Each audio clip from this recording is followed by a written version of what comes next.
And can't nobody knock it if they try. This is hustle personified. Look how we've been fighting to stay alive. So when we win, we will have pride. Do you know how much we have cried? How hard we have to fight.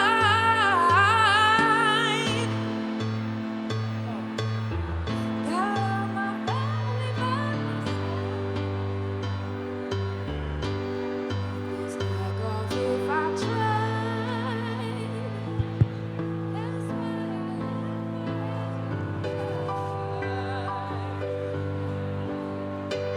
We got some.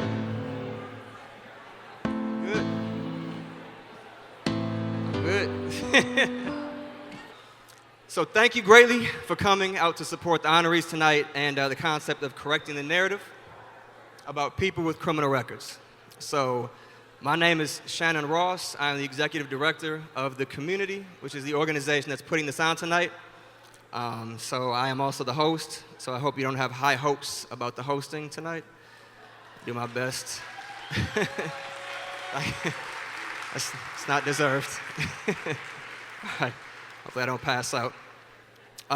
So I first want to thank all the people that helped put this together. I'm very, very grateful to many individuals, all the Turners. There were many people I met today I didn't know that helped out. Wouldn't have helped, wouldn't have went on without Molly especially, and Gabby back here on the tech, Caden and the Marquette organization students, Jim, who's not here, Megan, Caitlin, thank you very much. And Kim also, from bringing stuff down from Eau Claire. Had a bunch of stuff that she brought last minute. So before we start, I want to say a few words about our organization and explain the intentionality throughout the show. That some of it's in the program, so you can kind of read that and get it as well, but I'll go into detail about it a bit more. So the Community began in 2014 when I was incarcerated. I did 17 years in prison. And the organization basically focuses on pre-entry and correcting the narrative. So the very first issue of our newsletter that went out in 2014 said our purpose is to connect, and that is still exactly what we try to do. We try to connect individuals to resources. We try to connect other organizations to other organizations so they can be doing better with our be an entry point work. And we try to connect people to a greater understanding of the story of those that have a criminal record for themselves and for people who have never really encountered or dealt with this group. So just trying to do a lot to use storytelling, events like this, trying to do outreach, and just build those bridges between areas where people don't know more about the successes, humanity, and agency of people that have criminal records. So I know you didn't come here for a math lesson, but I personally love this example that I'm about to give, so bear with me. So people are only getting part of the equation when it comes to people with criminal records. So they see naturally, they come to the wrong conclusion when they see something like +1 equals, right? And so this image right here. Now, the problem is that when you see this, obviously the decision, the correct answer is 1, right? But the problem is that when it comes to people that have a criminal record, there is another number in front of that plus. So the actual equation is 1 + 1, for example, right? And that would get you a very different answer. So we're trying to demonstrate that you're not seeing the whole equation, so you're not coming to the right conclusion about the stories of individuals that have criminal records. So in the show, we have 8 individuals that are being honored from 8 different organizations. So every year we choose 8 different organizations, then they select who they think is an unrecognized success story in the system-impacted community.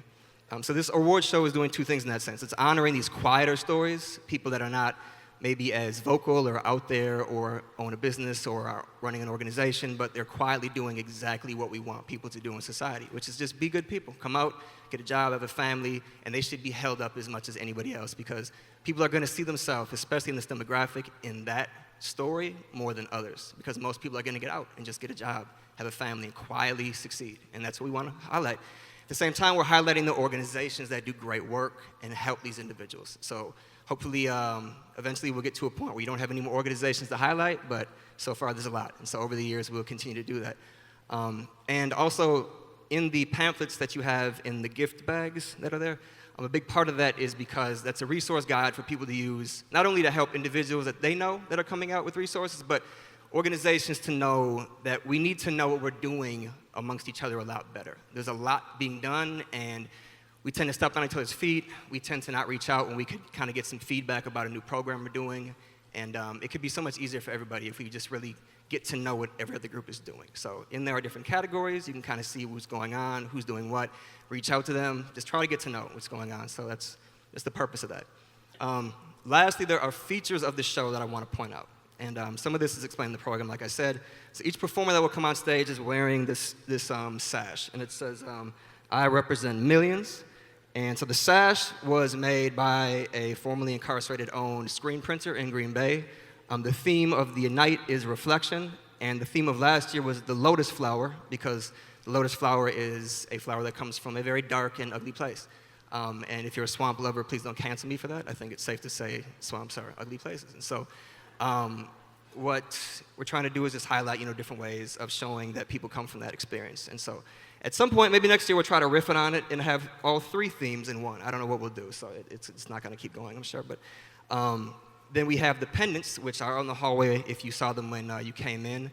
I'm really proud of these pendants. They all have the actual individual fingerprint of the individual who's getting the award. We have a quote from them and their own signature, and it's correcting the narrative. And so they can wear that pendant like a necklace. They can just keep it on their mantle. But their fingerprint was used at one point to show that they were part of the problem, and now it's being shown to you that they're part of the solution. Thank you.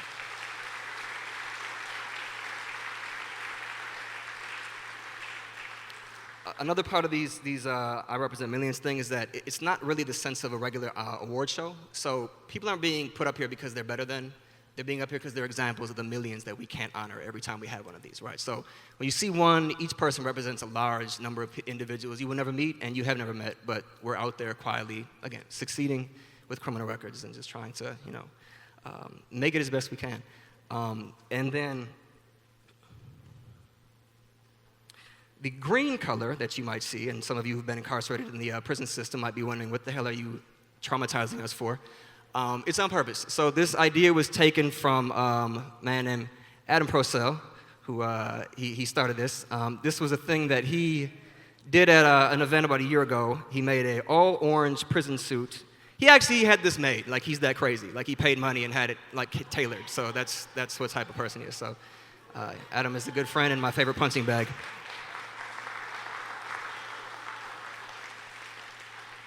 He wanted to be on stage so bad that I figured a way I could still get him up here, so got it, buddy. But yeah, so the green is like a take-back green thing. Oh yeah, that was supposed to go before the other one. So yeah, I was gonna say this dude. Yeah, it's kind of a take-back green thing, all right? I think we let the system take a lot of things from us that we don't have to, and why should they take the color green? Why should they take the color orange? Why should they take, just a lot of things, country music? Some people are traumatized because that's what they heard was country music when they were locked up, so. Well, don't let it take things. You can take these things back. So I wear this green suit proudly that I bought cheaply on Amazon about a week ago. So glad it arrived in time. So yeah, the banner out in the hallway, everything. Again, with this theme of system-impacted talent and production. The banner out there was made by a system-impacted person. The catering service is turning tables. They are training individuals coming out of prison to enter the food service industry, not just as employees, but to be restaurateurs, to own their own businesses, right? Things that are... Yep.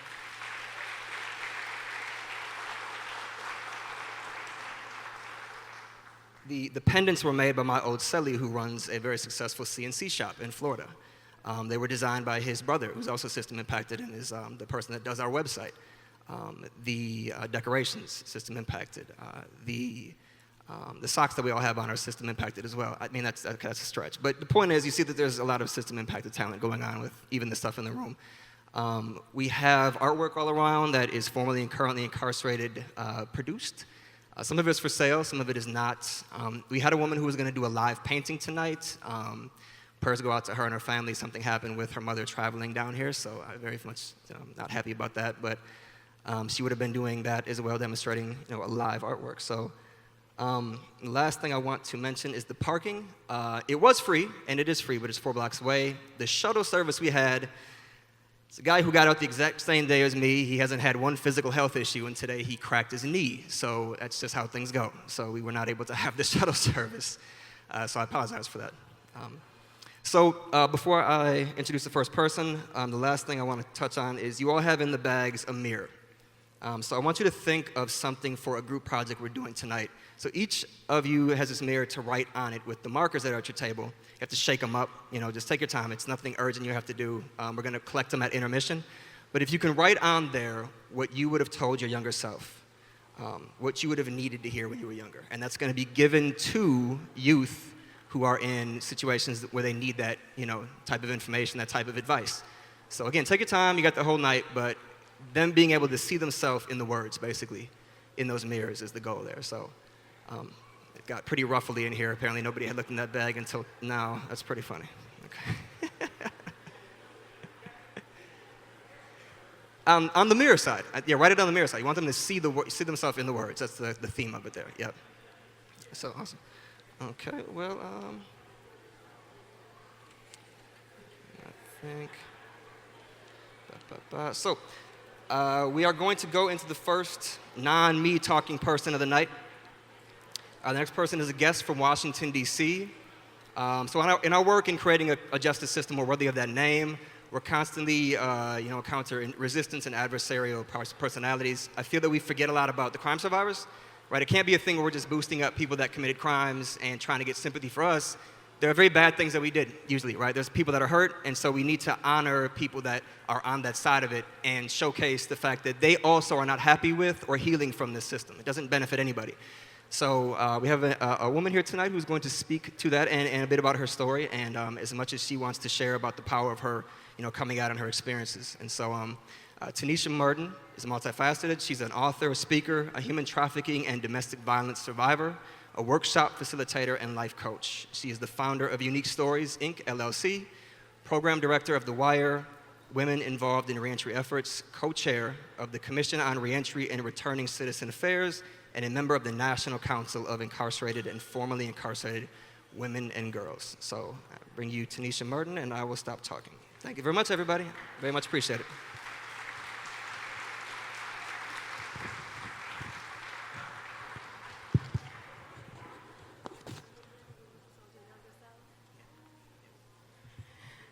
Good evening, everyone.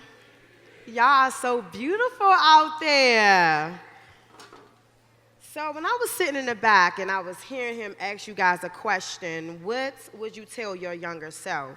And I really thought about that. What would I would have told my younger self? And what I would have told my younger self was, it was okay to cry. It's okay to say something. It's okay to tell someone that I was being molested by my family members. It was okay to express my feelings about what it was like being abandoned at home and my father wasn't in my life and being raised without my father there. That's what I would have told my younger self. It's okay.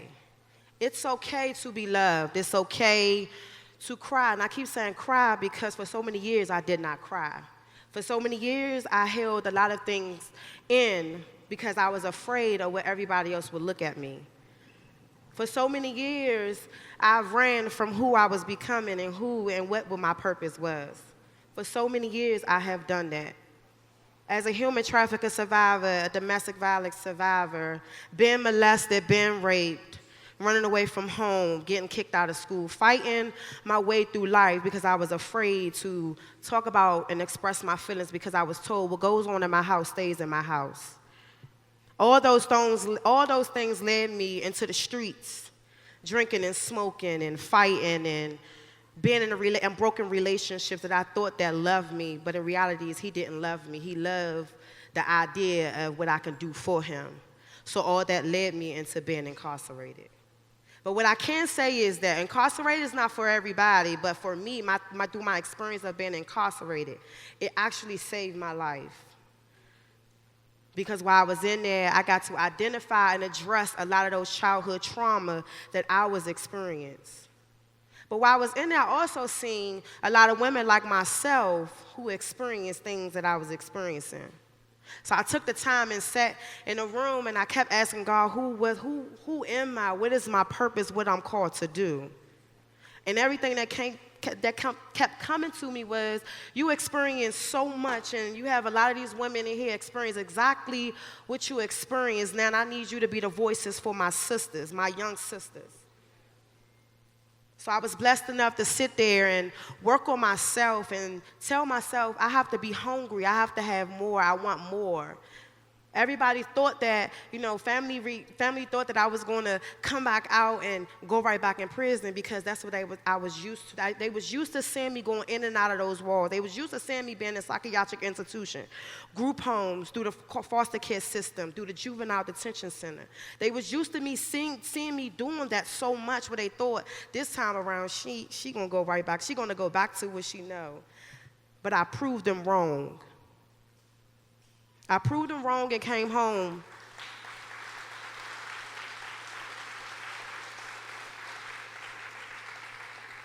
I thank you for the applause, but that applause is for my sisters that is afraid to speak. But I proved them wrong by coming home and hitting the grounds running when the doors kept shutting in my face and they kept saying, no, not today. No, I can't hire you. I tried to apply for housing, but I didn't have enough credit. That credit thing stops a lot of our sisters and our brothers from moving forward for a lot of things. So when I hit the ground, when I kept saying, you know what, I can't stop here. I cannot stop here. And I refused to go back to prison. I refused to go back to prison. So I kept talking to myself, kept telling myself, you got this. You could do this. My support system was very slim. When I say slim, I mean I can call and they ask me, are you okay? Yeah, I'm okay, but I need your assistance. Can you send me a few dollars? Can you help me with this? Can you help me with that? Oh, no, I don't have that today. I said, you know what? Okay, but if I was on the streets and I asked you, can I get a couple of dollars, you will quickly give it to me because that's all they knew was I was just that girl that was in the streets, that was terrorizing things. But not realizing that I already had made up mind that I was going to make a difference. So I made a difference. I came home. I'm from Washington, D.C., you guys. But when I came home on parole, and I came in a transitional house, which is a drug treatment transitional house.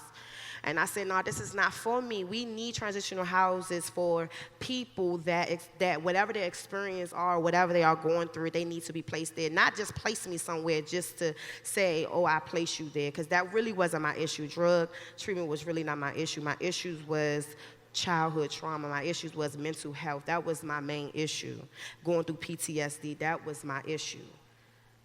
But I said, nope, you know what? This not for me. I'm going to go back home to what I know. So I got on the bus and I came back to Washington, D.C. And when I came back to Washington, D.C., that was all she wrote. Went in one place was, I thank God for Strive D.C., went in Strive D.C., went through that process. That's how I met LaShawna Thomason, which she is the ED of The Wire, which is Women of All the Reentry Efforts. From there, I was able to volunteer my services. From there, I was able to work at Mayor Office and Return to Citizens. And then from there, I just kept hitting the ground running. But mind you, it was a lot of doors that kept closing in my face. But I refused that no. And I had kept telling myself, too, that no is always a yes next to after that no. That is always a yes. They can say no, but it's always a yes after that one. But I had to keep going in order for me to get to that yes. But I want to thank my business partner for being here today. He's sitting in the back. I do want to thank him. And I want to thank Shannon for bringing me here. But I want you guys to take note and take this home with you guys and really do this every single day. Who are you and what are you called to do? You got to keep asking yourself this every single day because you're always elevating to the next level. You will never stay in one place in your life. And you got to also understand that the level that you go up, you're always somebody going to drop off that level. So you got to keep going. You got to keep going. And just remember, I am you, you are me.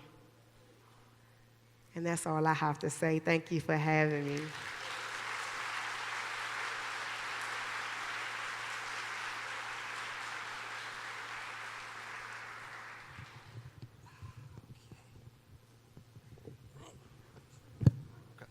So we have our first performance of the night.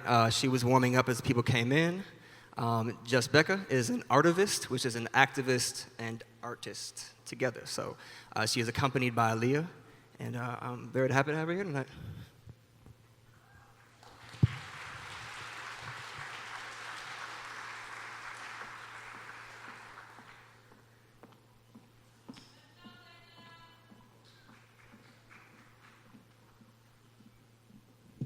How y'all doing?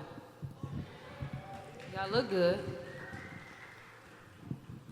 I didn't know green was gonna be the theme, but green is prosperity right now. So today I'm coming to declare prosperity right now for everybody.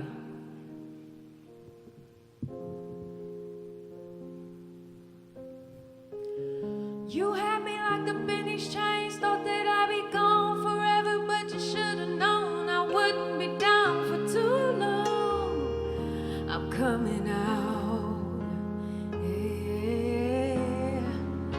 You had me like the finished chains, thought that I'd be gone forever, but you should've known I wouldn't be down for too long. I'm coming out.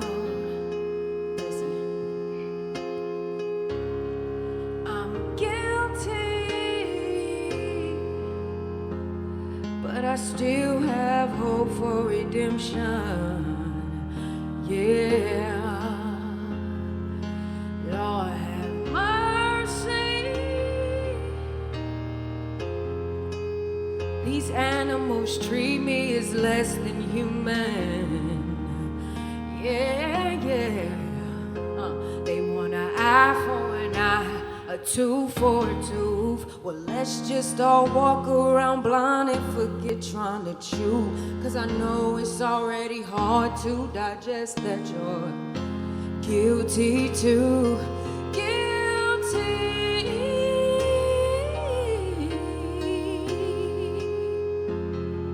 How dare you try to teach me redemption? Lord have mercy.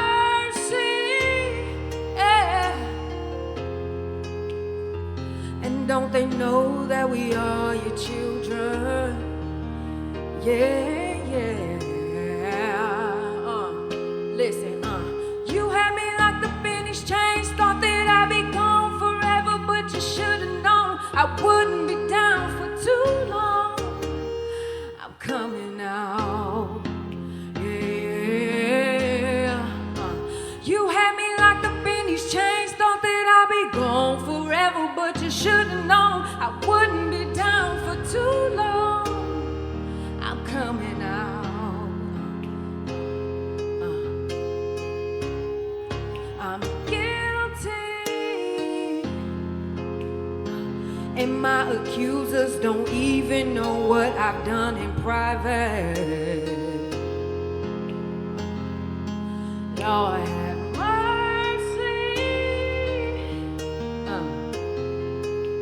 the shame all these years has kept my mouth silent. Yeah, yeah. From the blood on my hands, the mud to my knees. Somehow I marched to my own drum and got off beat. But you put me back in rhythm just so I could see that you've chosen me. Guilty.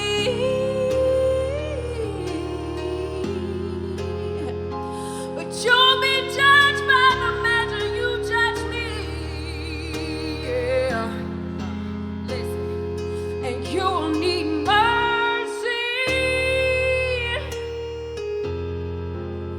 How dare you claim the love of God you can't see, but not love me?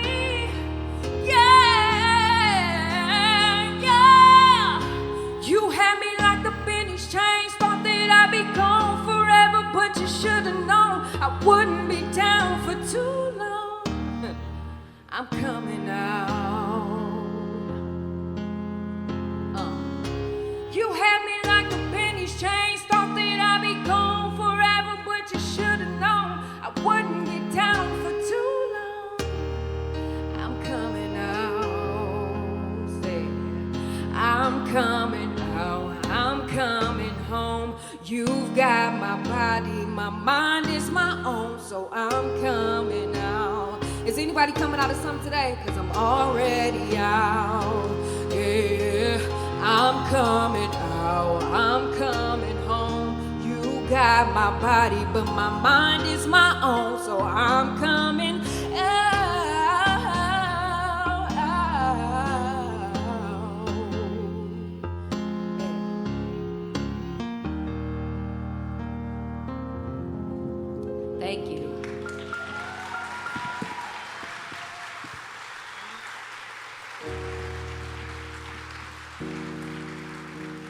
had the privilege of actions and organizing around George Floyd for 365 days consecutively, and this is a song that was produced from that era, that moment.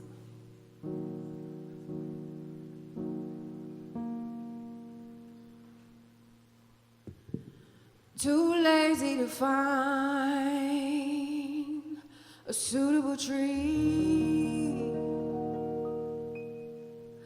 All they need now is a badge and a claim that they are afraid of me.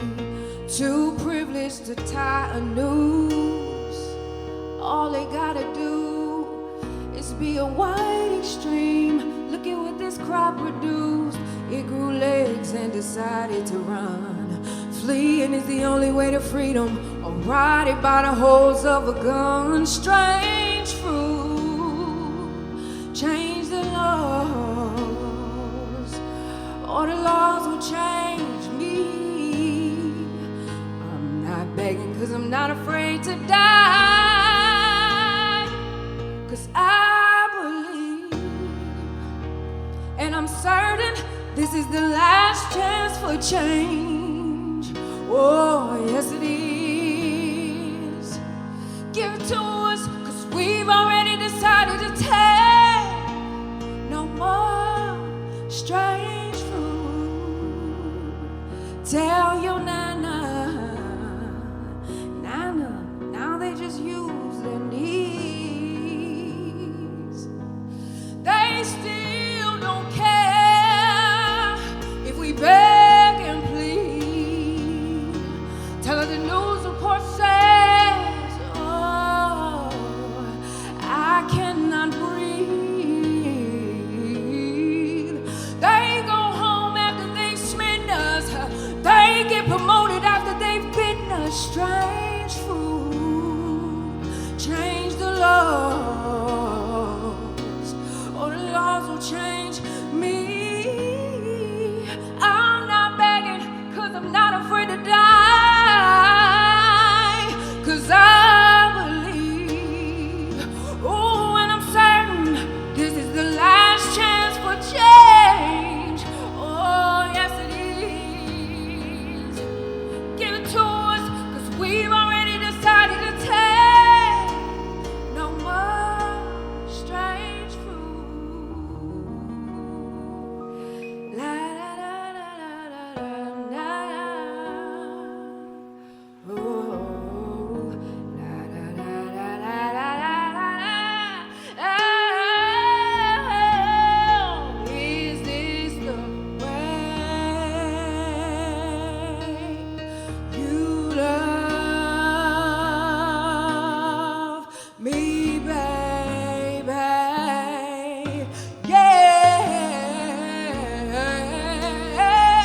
Is this the way you love me, baby? Yeah. Is it say, is this the way you love me, baby? Yeah. Is this the way you love me, baby?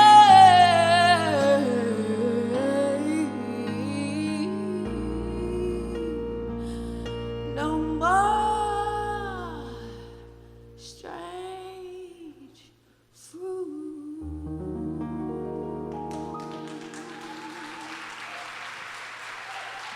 Thank you.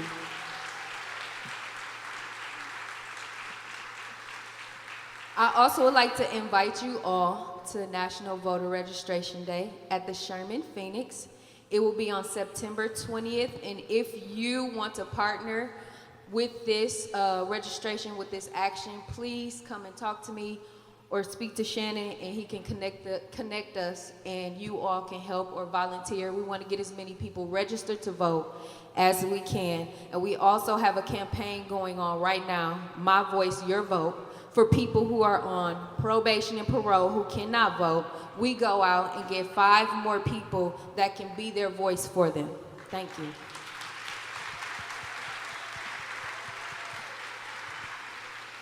Thank you, Becca. And also, the Unlock the Vote campaign, want to shout that out. Expo, they're here as well. So they're big about doing that as well. So don't know how you feel about it, but if a person can't vote, why would they be a citizen, right? Seems pretty logical to just let them vote if you want to have people who are engaged in society. So it's the end of my comment about that. So our first honoree of the night is Roy Rogers, selected by an organization called colloquially WAJ, Wisconsin Alliance for Youth Justice. Roy could have been selected by us or WAJ. Me and Wendy at WAJ kind of talked about who would honor Roy, because I don't want to say too much because they will, but I feel a personal reason to say something. Roy's a very good friend. He's somebody you would meet and never realize he did 28 years in prison, and you wouldn't even believe it if he told you, because he's so smooth, so mature, so disciplined in the way he moves, and so humble. And we're going to play his video, and then they will speak about the beauty of Roy.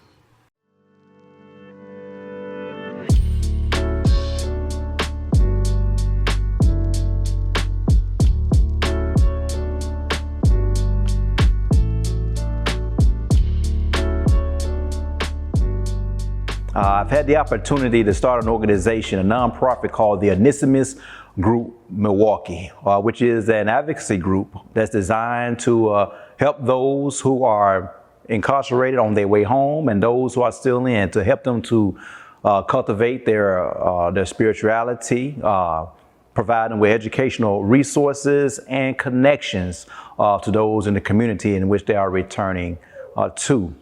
I also have been fortunate enough to begin to work on a tech startup called Community Technicians Mobile Support. It's pretty much your Lyft and Uber of technicians on wheel to help you with your computer needs. I don't see it as being an accomplishment, but more as a service that I enjoy. But right now I am a musician at the Progressive Baptist Church. I enjoy being in a fellowship with the men and women there. And just being able to offer my musical giftings to them. Musical giftings that for many of you who know me, his brother Roy, been playing the keyboard and directing choirs behind the walls for many years. And I just deem it an honor to be able to serve in the same capacity out here in the free world. I would tell them that, yeah, you messed up. You made a decision that hurt a lot of people, and that hurt yourself. But with that being said, it's not over. You may not be able to see a clear day right now. You may not be able to see the end of this journey that you're on. Matter of fact, it may appear to be black for a long time. But if you begin to make the right decisions, things will turn around for you.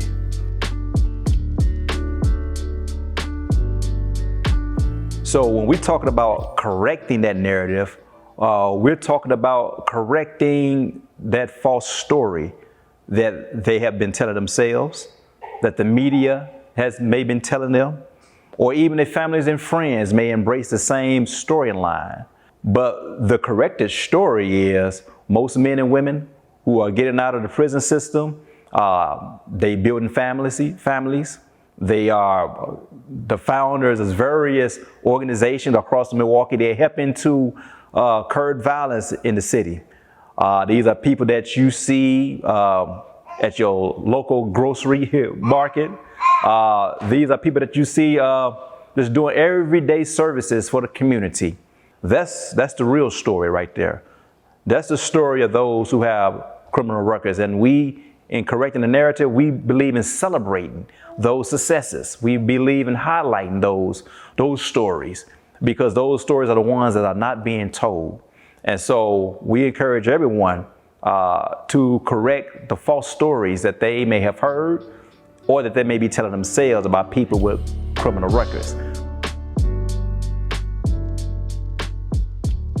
WayJ has been a strong support and advocate for not only me, but many others. When I came up for parole for the very first time in 2020, Wendy Sisavat and the rest of the advocacy leaders within WayJ, they reached out to me and offered their hand of support in my release.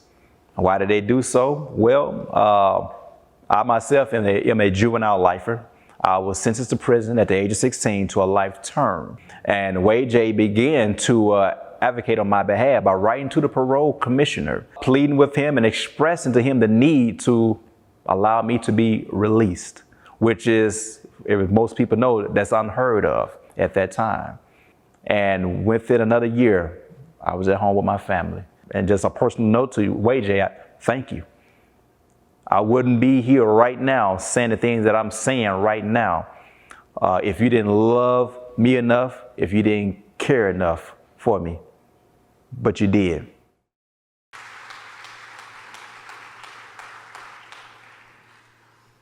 Hello, I'm Lisa with Wisconsin Alliance for Youth Justice. We chose Roy, and it was an easy choice. You want to talk dedication and doing the hard work?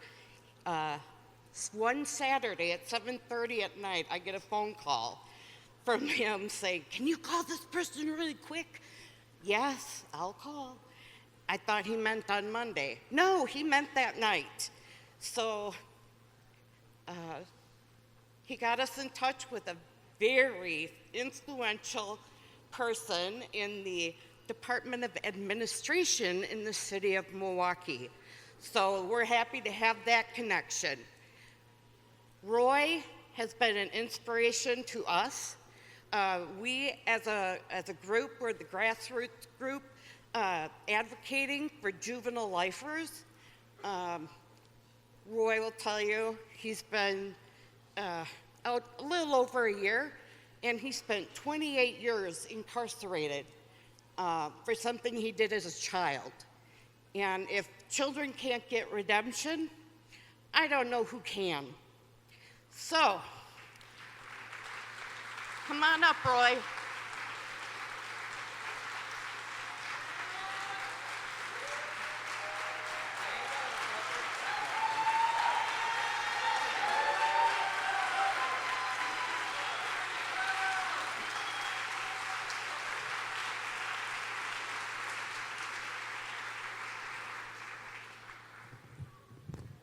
How y'all doing this evening?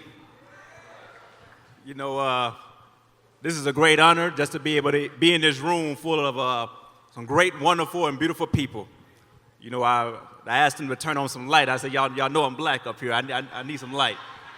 You know, but I'm thankful, and I'm very honored to receive this. Someone asked, Roy, how do you feel about being honored by WayJ? You know, at first I felt a certain way about it, right? Because I feel that there are many men and women right now.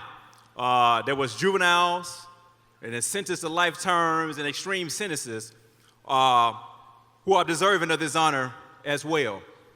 So for me, this honor is a shared honor with the men and women who are still making right choices, even when those right choices are not being honored right now within the Wisconsin prison system.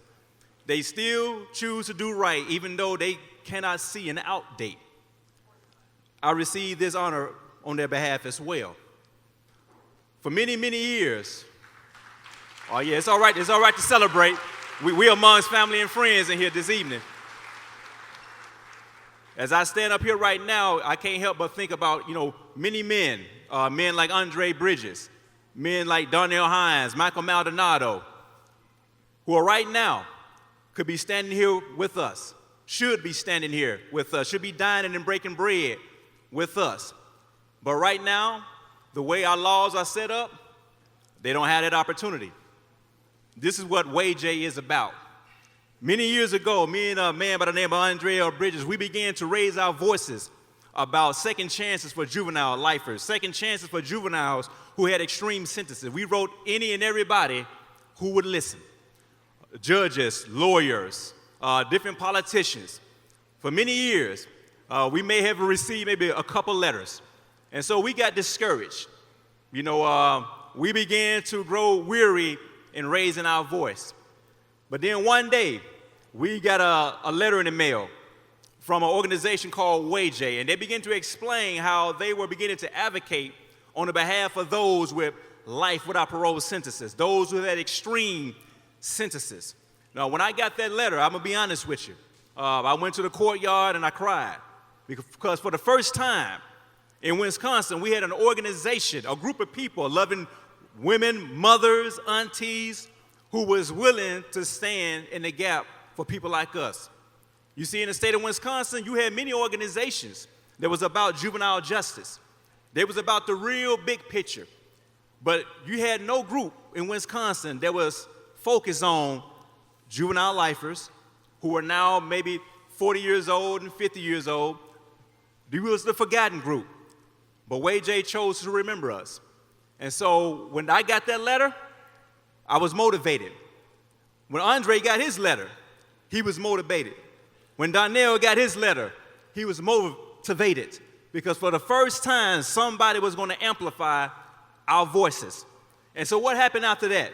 Many men across the Wisconsin prison system began to get this letter from WAJ. And they sent letters to me and Andre, and they said, what's up with this group? We done had many groups write to us before, wanting to use our stories on their website, wanting us to be a part of their writing campaign. Is WAJ the real deal? And I told him, Andre told him, said, yes, they are. What made them different from any other organization? Well, they chose to see us as their passion and not as their project. And that is the reason right now where I put my hand to the plow to assist WAJ, because they don't see me as a project, but they saw me as a passion. And we want to make sure that we continue to see the men and women that are serving life terms, extreme sentences, see them as our passion and work towards their liberation. So this reward, this plaque right here, is for all the men and women who are still locked up, who came to prison when they was children, but who are now full mature adults, loving, beautiful human beings, leaders and influencers in the Wisconsin prison system. So this award, I receive it on their behalf. And I thank y'all. Y'all have a good night.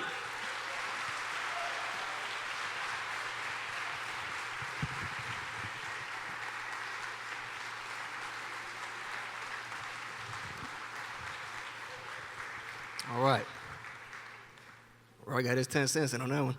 All right, so next up we have Floyd Rowell, selected by the Alma Center. I'm sorry, Floyd Rowell II, selected by the Alma Center.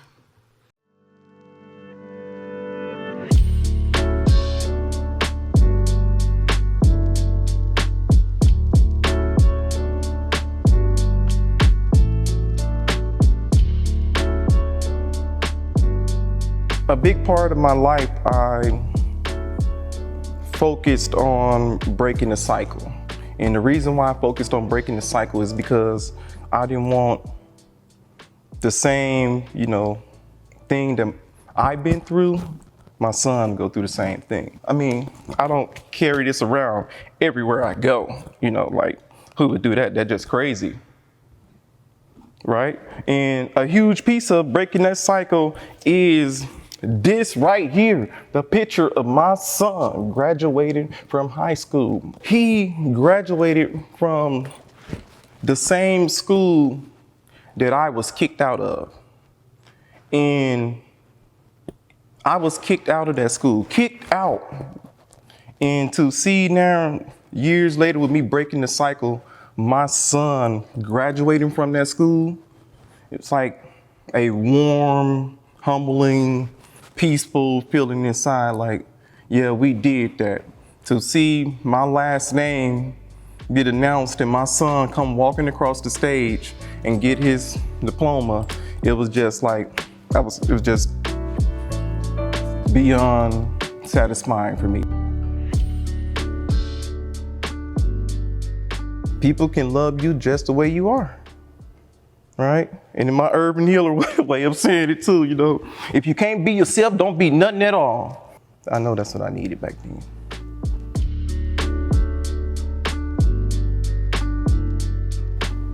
We need to stop conditioning and start positioning. Conditioning creates that revolving door in monsters. No baby was born wanting to hurt anyone. No baby was born a monster and wanting to terrorize things. Positioning is just like my mission statement. As a man amongst people, I create a world where people go beyond their limitations by watching me go beyond my eyes. The work that I do, I hear it a lot of times, like, Lord, you like the beacon. You that lighthouse in that storm, that's guiding the way. And I'm like, oh, heck yeah, come on right here, this way, land home. I'm starting to think, come on, let's go this way right here. Y'all can make it through. We can make it through. I made it through, and we all can make it through together. But we need to let our stories be known, right? And believe that the change can happen with other people, because they want to see it happen with us. So we gotta really, it can happen to us, and we really want to see other people change as well on how they think about us and think about that narrative up in there. Ashe.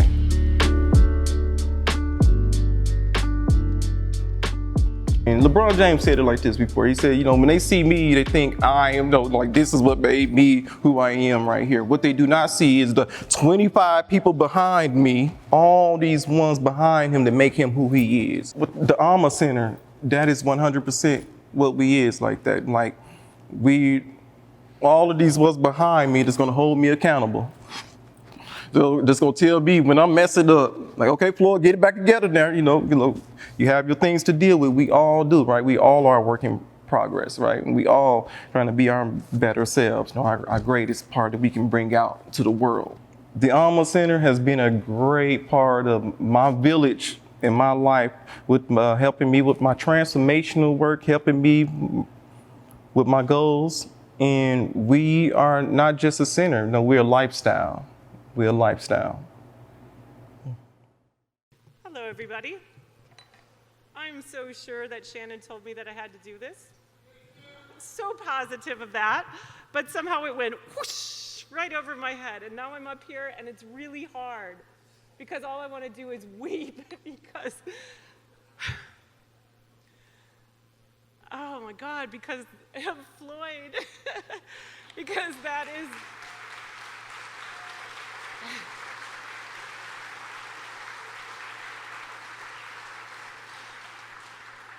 did you feel that feeling of Floyd holding up the picture of his son, Latrell? Where are you, Latrell? Right there, graduating from high school? Yeah. That's only a piece of the picture, because in a week he starts at UWM in college.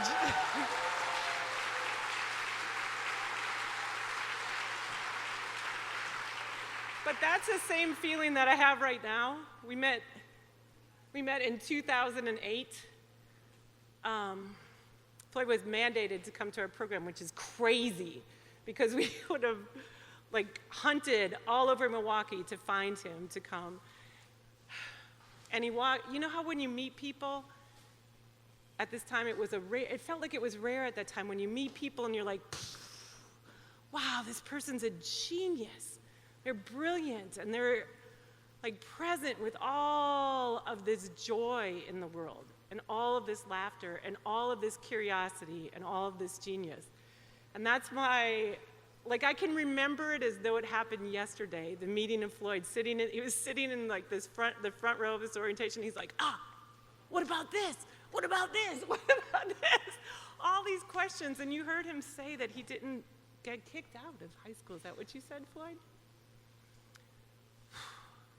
But imagine that genius, and that curiosity, and that heart, and that beautiful soul in our community that got kicked out of high school, that wasn't allowed to do any of that. It's just, I don't know, it boggles my mind to think about it. So being up here and being surprised to be talking to you all, I feel like I'm a rambling old grandma or a rambling old mama or something who's just like, I love my baby.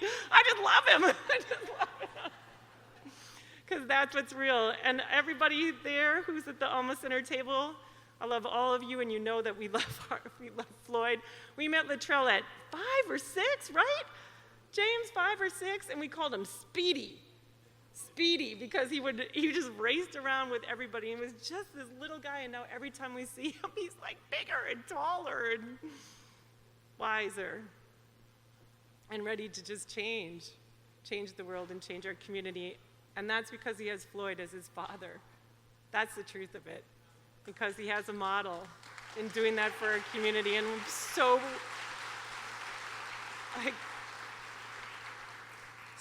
filled with love and joy to give you this award, Floyd.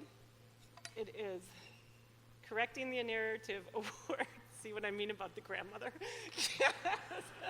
Correcting the Narrative Award 2022, Floyd Rowell. Your second. Okay, thank you, good people. Thank you. Okay, doctor. Thank you, good people. Look at this. Trail, we did it. All right? Yeah. We're going to Disneyland. Right? Shannon? No? No Disney? Oh, well, thank you anyway. Thank y'all. Thank you.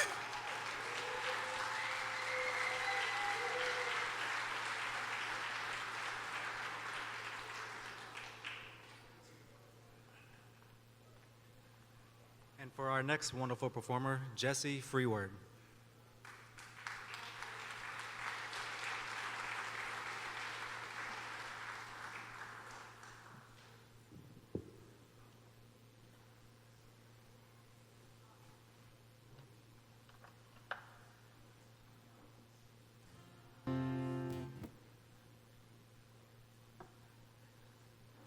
All right, good evening. My name's Jesse. I'm an Army veteran, so I served 2002 to 5. Appreciate your support. So I served a little over a year in Iraq. It was pretty wild, but I'm very, very lucky to be here. Had an IED go off right under my vehicle, just popped the tires, shattered the windshield, just shrapnel everywhere, and I got to kind of miraculously walk away from it pretty much unharmed.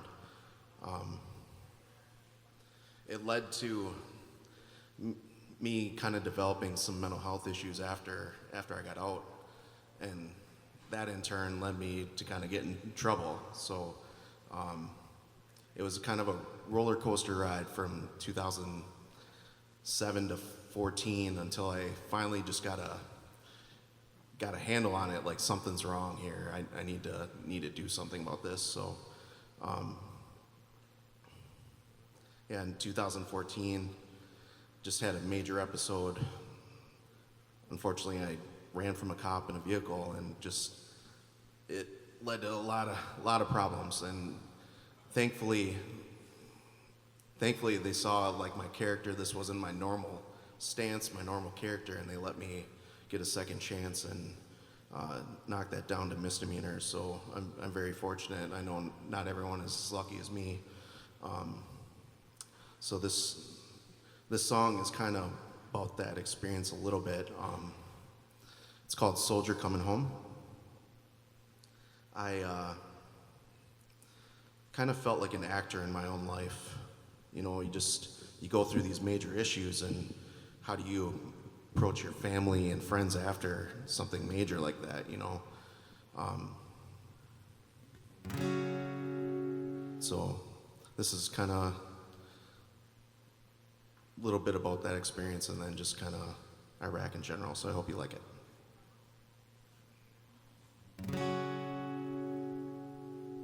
Oh, I should mention, I got to write this with some professional songwriters out in Nashville. Richard Casper, Martin McDaniel, and Adam Fears. So they helped me write this.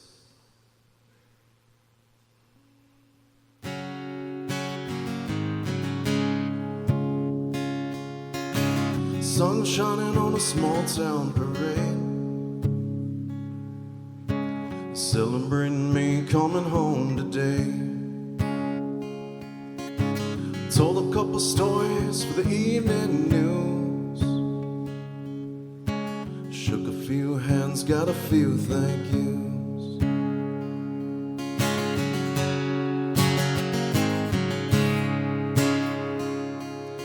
Got to hold my baby girl for the very first time. She got her eyes like her mama's and her nose like mine. Feels good to be standing on this southern ground till the desert finds its way back around. So fake a smile, put on a front. Can't forget these things I've done.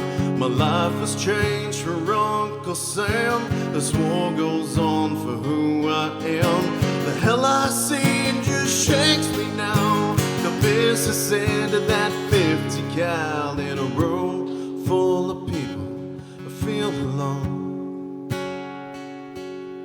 just playing the part of a soldier coming home.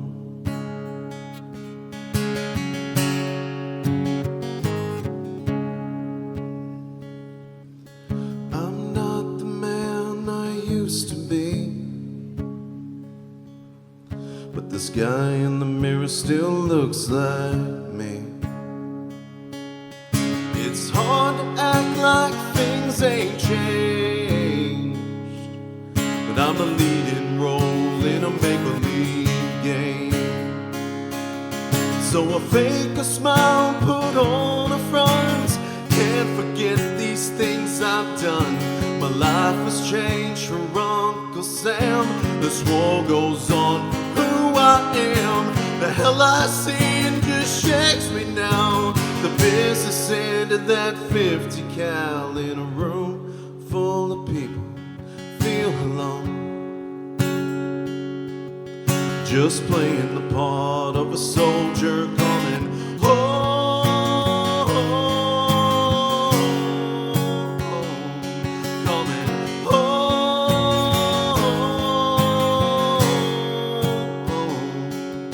'Cause the hell I see just shakes me now. The business end of that 50 cal in a room full of people. Feel alone, just playing the part of a soldier coming home. Still playing the part of a soldier coming home.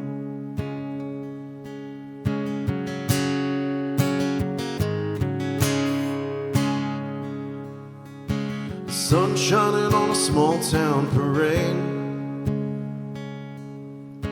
celebrating me coming home today.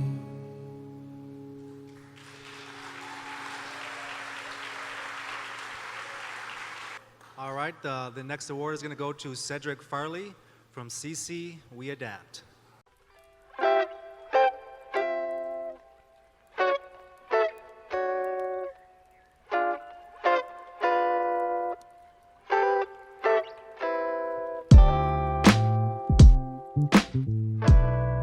Well, I've been out of prison 2 years. That's a major accomplishment, avoiding that. I've been able to start my own business organization called Brighter Than Sunshine, where we give votes and help people, disenfranchised population, marginalized population, people who lost their voting rights or don't understand their voting rights. Right now, I've been working with the ACLU of Wisconsin, the League of Women Voters, All Voting is Local, just getting inmates access to the ballot, mentoring, working with CC We Adapt. That's been a lot of work that I've been doing, just mentoring adults and kids, helping them find their voice. And I finished my first semester in college. I had struggled throughout my youth in school, even in prison. I always wanted those things. I never saw that. I'm being the first of my mother and father's kids to actually attend college. So coming from like them prison cells to, a college hallway, college campus, it was a big thing to me. That means more to me than anything. just making that accomplishment and the finishing the first semester. I was, just overcoming those obstacles, technology and things like that. Man, that was a big thing to me. I was like, whew. Be kind to yourself. Be kind to yourself. Love yourself. I had no self-worth growing up, and that led to a lot of the bad decisions that I made throughout my young life. So I would put someone before myself. So put yourself first. Love yourself. Be kind to yourself. Being an ex-incarcerated individual for so long and coming home, my experience in society is oftentimes met with a scarlet letter. We get excluded from things. Oftentimes there's an assumption that you're probably the worst person in the world, but I want people to see that we human, the human side, that we are fathers, brothers, leaders, business owners, we care. And we make our way in the world. We return to society and often met with those things, and I see far different in the individuals that I have been incarcerated with. So I just would like people in society to realize that, we amongst the people, we're a part of the society, we here, and we trying to make a better way for ourselves. So that's the goal, that's the mission. That's what it means to me. When I came home from prison, I was a mess. I was a mess. So the founder, one of the founders of CC We Adapt was my mentor. And he helped me find myself. He helped me find my voice. Oprah Winfrey said, a mentor is somebody who helps you see the hope inside yourself. And that's what CC We Adapt has done to me. It validated me and gave me a voice. I don't know if I would be right here alive today if it wasn't for them. I didn't really even have to prepare for what I was going to say tonight. And it's kind of poetic that we just had Jesse, a veteran, play before this, because I'm also a Iraq veteran. I came home.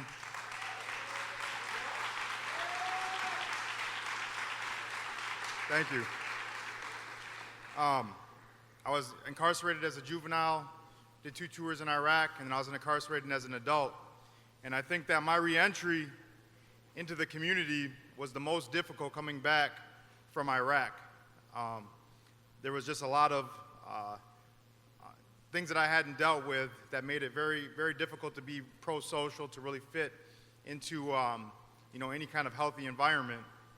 And so when I was incarcerated, it was kind of like I was where, after my tours as an adult, it was like I was where I belonged. And coming out, I had a lot of support because I'm a veteran. And the community looked at me different. They didn't call me a felon. They didn't call me a convict. They called me a hero. And I think that reception was part of the reason that I was able to do well. I had a lot of support. When I first met Cedric, he had only been out a short time. And what I saw in him was the same trauma and the same struggle that I had in me coming back from Iraq. I know that we had different lives, we had different paths, different traumas, but what I saw him dealing with was the same. It was just as serious. But the difference was he didn't have the support. He wasn't called a hero. He was excluded from just about every space that you could be excluded from. And I had the privilege of walking with him through the last couple of years. And I saw him overcome being undermined by people that you would think would undermine you, but then also people that were supposed to be there to help you. I saw his story, his experiences invalidated by people that were supposed to be validating him. And it made me angry that I received a certain reception coming home, and he didn't receive that same reception, because that's how we should be received back into the community when we return. And that didn't happen. And it's detrimental to the individuals who are returning to our community every day. And so the part with Cedric that was so impressive to me was every time that someone tried to knock him down, they made him stumble, They excluded him from opportunities. They prevented him from finding places to live. If he found a place to live, they harassed him. He always woke up, kept his head high, and drove on every single day. And that's why he's here today. I got a call 2 days ago from one of Governor Evers' campaign managers. And she told me that Cedric gave me her number. And so I was just thinking to myself, you know, the last 2-year journey that I've seen Cedric undergo, now he's given contact information to the governor's staff or the governor's campaign managers.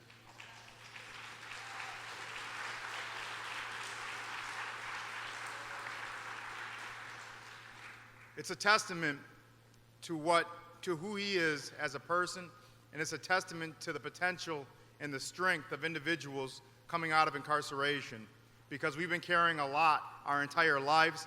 Incarceration was just one moment of a lot of other traumas that were occurring. And so Cedric, I can't say how proud I am to be giving him this award, and I can't think of anybody else that deserves it more than he does. And so I'm gonna hand this to him. He's gonna turn around, and I just want the crowd to do one thing. I want you to put your fist in the air for Cedric as I take a picture with everybody behind him. If you can do that for me, I'm gonna give the mic over, and Cedric's gonna come introduce himself.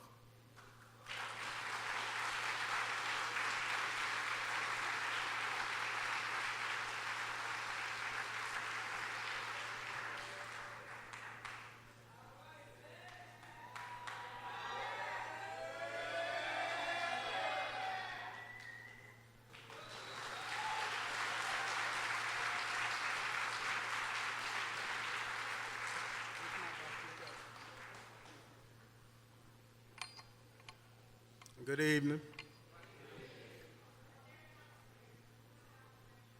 Man, whew.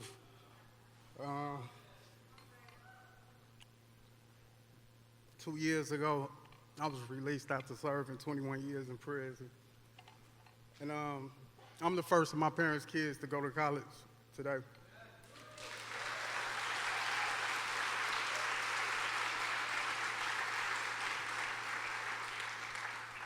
It's still kind of like, whew, forgive me, guys. But when I met David, I had this dream. I came out of prison with hopes, dreams, just starting my new life. But my story is different.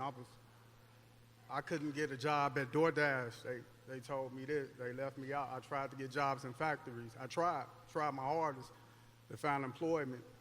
And for a grown man at 40 years old, I just started feeling like I didn't belong when Dave came into my life. He sat down and listened to those hopes and those inspiration. He said, look, man, you belong out here, man. And he introduced me he walked with me through my struggles. I was met with several difficulties, challenges, which I had to sit back and just think like, man, do I belong out here? What do I do? And eventually, those doors opened up. David took me on the college campus and said, you belong here. Walked me through that. I never had been on the college campus before. And I was like, okay. And I enrolled and started school. I got a 3.0 last semester.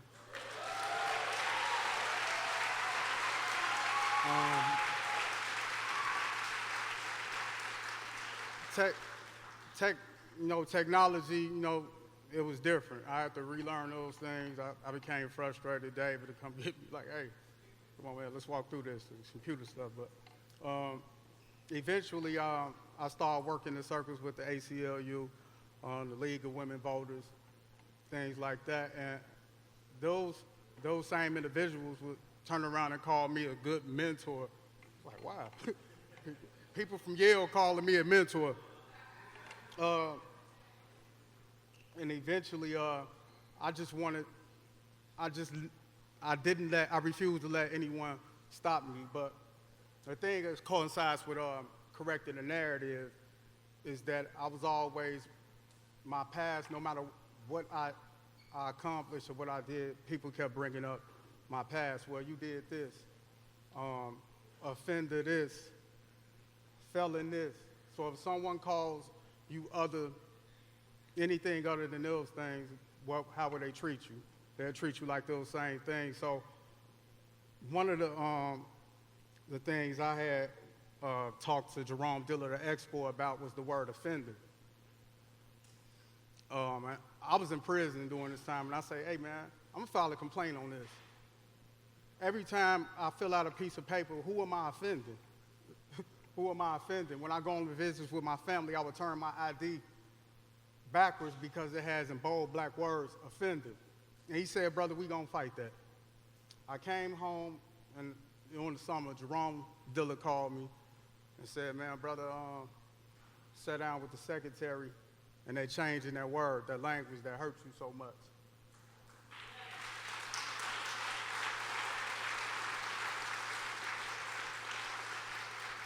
A lot of my work is done in, like, I live in Eau Claire, Wisconsin, so a lot of the work that I do, mentoring, is about just helping others who lost their voice or don't have any find their voices. Ex-incarcerated individuals, even some people in rural areas that never seen black people. They sit and they just relate. It's an experience for me and for them, but I can relate to being left out. I can relate to that human experience of feeling like you don't belong. And those things keep me passionate and going. But all you guys, the other honorees, you guys inspire me.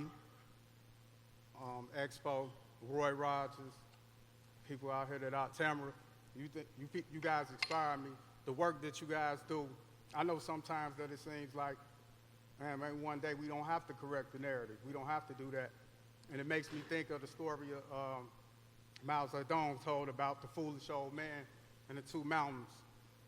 A foolish old man had a shovel to try to remove two mountains that were obstructing everything he tried to strive for. So he took a shovel and tried to lower these two mountains. When everybody asked him about this impossible task, he said, well, I might not be able to move the mountain, but with each shovelful, this mountain gets lower. And I may not live to see this mountain move, but the generations after me, my son's sons, they would grab a shovel and eventually lower this mountain. That touched God's heart, and God removed those two mountains. So while the work we do, we may or may not see it in our lifetime change, like unlock the vote, correcting the narrative, people not using our past against us, but it may touch God's heart. So we just continue doing the work and then despise others to pass it on down. But thank you, Shannon, for this platform. Thank you, David Carlson. I thank my mother, my wife, and my family, you guys. Let's keep going. Yeah, I want to thank Sid again for being transparent and sincere up here. We're just back there, and Gabby's like, that's why we do this. Because, you know, just the way, the emotion he had and the power of hearing, you know, his story told and acknowledged is significant in a way that you can't imagine if you are not in this situation. I think we forget how powerful our story is, and when it's not recognized and when we're not seen. I know about 2 to 3 days ago, I was really just struggling, 4 hours of sleep and 48 hours, and doing tons of stuff for this and other things.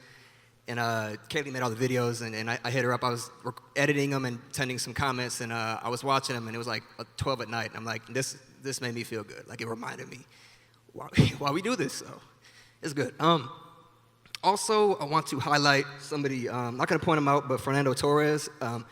The story of why I'm bringing him up is because when he was inside, he was building up people that were out here, right? I know people that I respect in this work were mentioning his name. When he came home, they were very happy. And there's this synchronicity between healthy people inside making healthier people that are outside, right? There's all of these holistic ways that the system operates, that if we do things and treat them as human beings, you'll see outcomes that you wouldn't dream because you're chasing an algorithm, and that's not how it works. And so this is kind of something that I think to understand the complexity of that and why you should treat even people that have life inside, because they can build up individuals that are out here. And I've seen it and I've lived it, and so it's something that I wanted to comment on.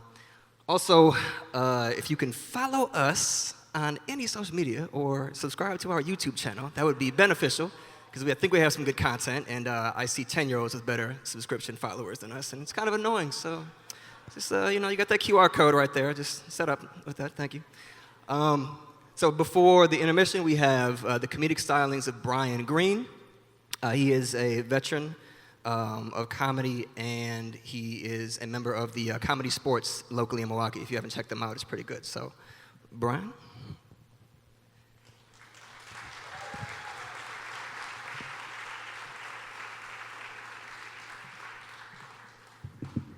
Thank you very much. Let's hear it one more time for Shannon and all the honorees, everybody.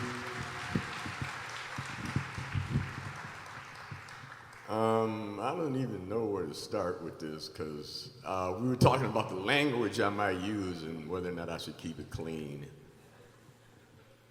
And that shit's not happening. I just heard this thing today. You know who Meghan Markle is? Yeah, she married Prince Henry. She made a statement that said people rejoiced the same way for her wedding as they did when Nelson Mandela was released. To that I say, bitch, please. Are you out your damn mind? Nobody even, you carried a suitcase down some steps for Howie Mandel for the longest. Nobody knows who you are. Hell, half of y'all don't know. That's why you ain't laughing, or this joke sucks. I'm getting a little older now, so I can't, this is why I don't have a girlfriend.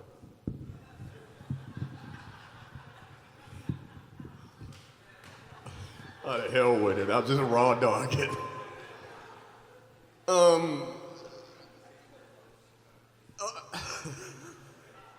That was not part of it. I'm just telling you now. I got a friend that wears reading glasses. Anybody here wear readers? I wear them. If you do, applaud. Okay, for those of you that don't know, reading is a thing you do with a book. A book is a thing that you find in a library. Oh, wait, look at your phone. That's reading.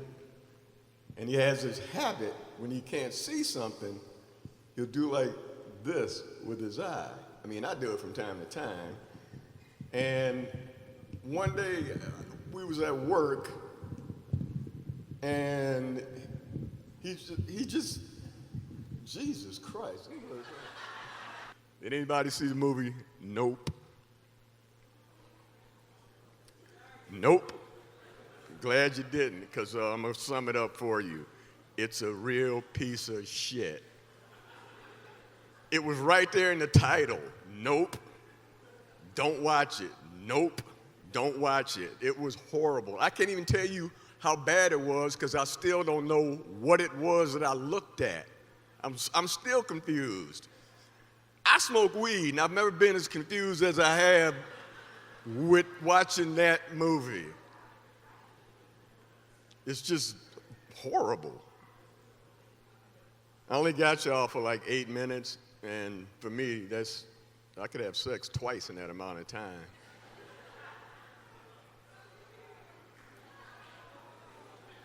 All right, like it ain't never happened to none of y'all, please. You know, they was asking everybody, what would you say to your younger self? And everybody's trying to be all poetic, like, aspire high, be better, all that. Some of y'all wrote, buy stock in Apple. If you didn't, yeah, you did it. Shut up. I'm just tired of y'all already. I was worried about the language that I might use while I'm up here, because in, normal conversations, I cuss. Sorry, I cuss. I mean, if you live in this country and you don't cuss, you got some anger issues. And I was worried about one word in particular, and you know what the word is. Fuck. Sorry, I mean, that's a word. That is a word. They say it's a vulgar word. No, that's not vulgar. I can tell you what vulgar is. Vulgar is having 60 billion cubic tons of pollution put into the air every year. That's vulgar. Having 90 million pounds of food thrown away while there's children going to bed hungry. That's vulgar. School shootings are up higher this year than they were last year. That's vulgar. Fuck is not vulgar. It's a word you use when you're watching sports. And if you're a Bears fan, you say it every other word because I am. Speaking of Bears, okay, didn't mean to break y'all up in discussion groups. Damn, I ain't got but 8 minutes. I just came back from Chicago a couple days ago, and I saw some stuff I thought I'd never see there or anywhere else.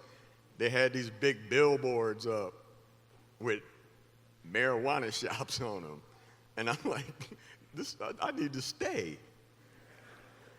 You know, like you in Chicago and you get pulled over by a cop, and you know he asks you stuff like, "Do you have any marijuana in your car?" No, sir. Well, I can help you out. I got all kinds. I'm higher than you right now. I have a confession to make. Number one, the food was good. I mean, it was really good, and you know, you should thank the caterers. You could tell them greens was fresh because every now and then you bite into one, you get a little bone in it. That's how you know they're good. And for the past 7 minutes and 30 seconds, I have been holding in a fart. And I'm kind of sleepy. Gotta go in another minute, so what can I do? I can look around to see who ain't finished their food yet and ask you for it. I'm sweating like a pig up here, but that's okay, because you guys are a great audience. I'm kidding. You're the best audience I've ever been in front of today. I'm not from Milwaukee. I'm from a little bitty town in Illinois, a little place called Freeport, Illinois. Now, wait, you've heard of it? That's all anybody ever says. It ain't about Freeport. It's by Rockford. Thanks. And for those of y'all that know about Freeport, just calm down because I got a question to ask everybody else. Every year, Freeport's football team is named in the top 10 strangest names in the country, and usually it's in the top 3 strangest names. Now, if you can guess what the name of the Freeport football team is, I will buy you a drink. You got 3 seconds. I'm not going to let you look it up on your punk-ass phone. No, no, no, and no. I think I heard one person say it. Pretzels. The Freeport Pretzels. And this is how it came to be. In 1956, the owner of the local potato chip company paid for the school's uniforms, and he didn't want to call them the potato chips because that might have sounded stupid. Well, my time is about up. Got to go home. Supposed to be bringing my, thanks for the, I don't know if you just happy I'm leaving or you enjoyed it. but I'm going to take what I can get. You guys were a good audience. Have fun. Stay safe. Okay, I gave you your warning. It's over with. Sit down. Count clear. Actually, no, count. My fault. The count's not clear. Everybody back in your room. Back in your room. That was a mistake. Count is still standing. Get in your room. Get in your room. Sick of this. Never listen to me. Next, we have a video. I'm going to say a couple of things before we play it, but it is a video, a very unique experience. I wanted to have him perform on the stage. He's a fire juggler, but Turner Hall is a 300-year-old piece of wood. I love it, but it's old, and it would blaze up if something happened. So Sebastian de la Vega King is the wild man we will be watching. He's also the cameraman, as you see, going around taking pictures.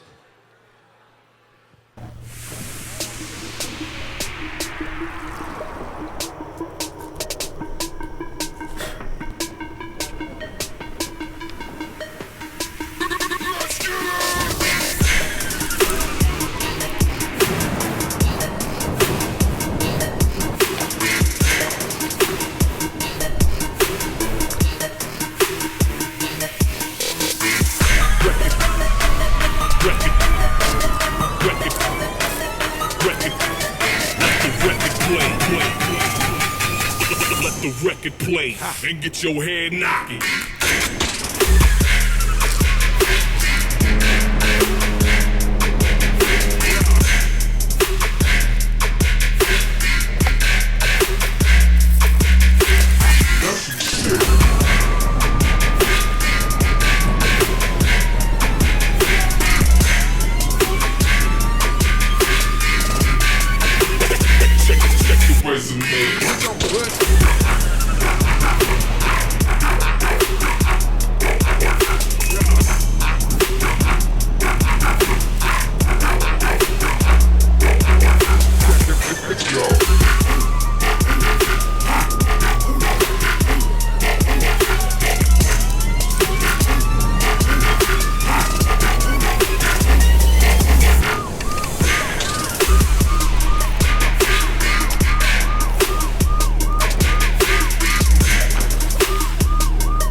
Let the record play and get your head knocking.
Okay, so our next honoree is Teran Brooks, selected by The Way Out / My Way Out.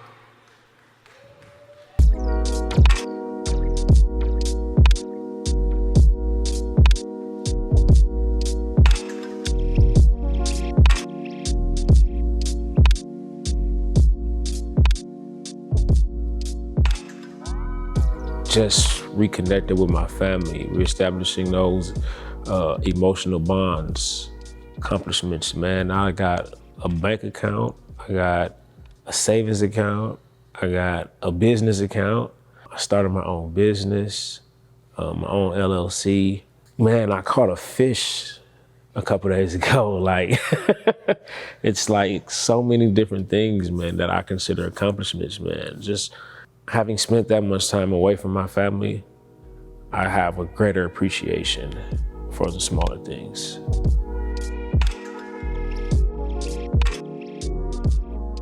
Shut up and listen. Don't be afraid to go against the grain. Do things that are unpopular. Make your own path. And man, listen, the adults, the elders, they telling you from experience, like it's real.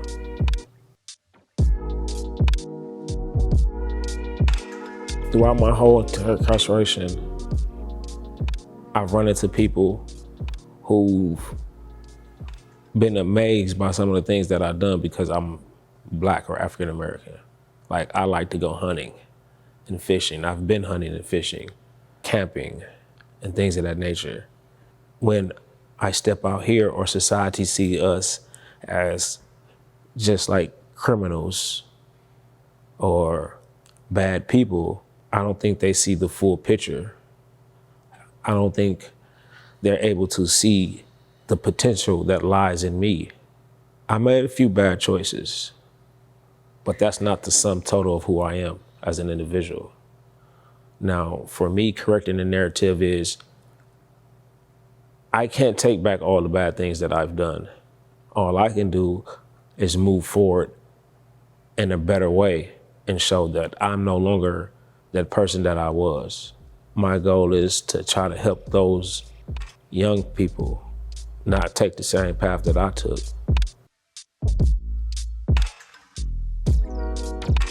The way out, man, was a godsend to me. They not only linked me with my current job position as an operations manager, the man actually helped me with my resume. He's currently helping me with housing, as well as with my business venture called Top Notch Dog Training. And it's about training service dogs. And hopefully I can get to the point where I can take at-risk youth and teach them how to train service dogs, something that they love to do and get paid for it, as well as help people. And they are essential to my growth, to everything I do. Ellie's always right there like, hey, what's up? How you doing? And they are on point all the time.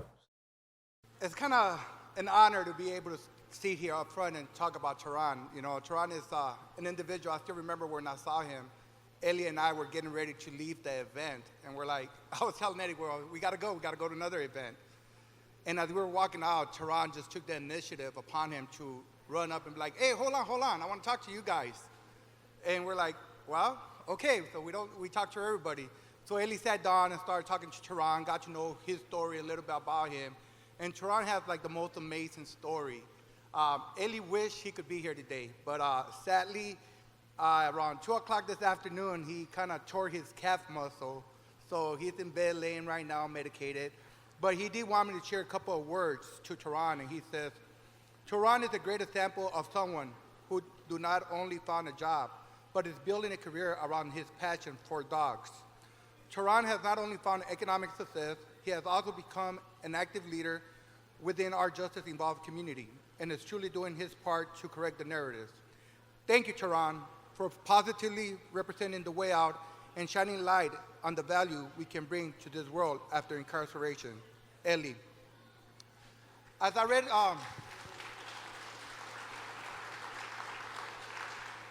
every time I talk to Tehran, it's amazing. You know, I was just talking to him earlier right now, and hearing his passion on trying to become an entrepreneur and having to struggle with imposter syndrome. I think a lot of us who are justice impacted always struggle with imposter syndrome sometimes.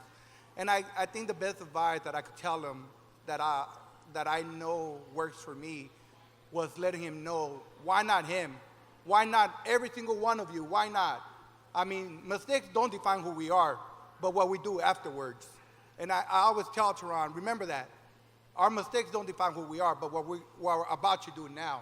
So why not you to make a difference? Why not him? So I give this award humbly to Teron, and I just want you to know that, brother. Why not you? Remember that. When you run your own business and you have your own dog store, you let me know. I'll bring my pets over there by you. All right? So congratulations, man. I think no one else but you deserves it.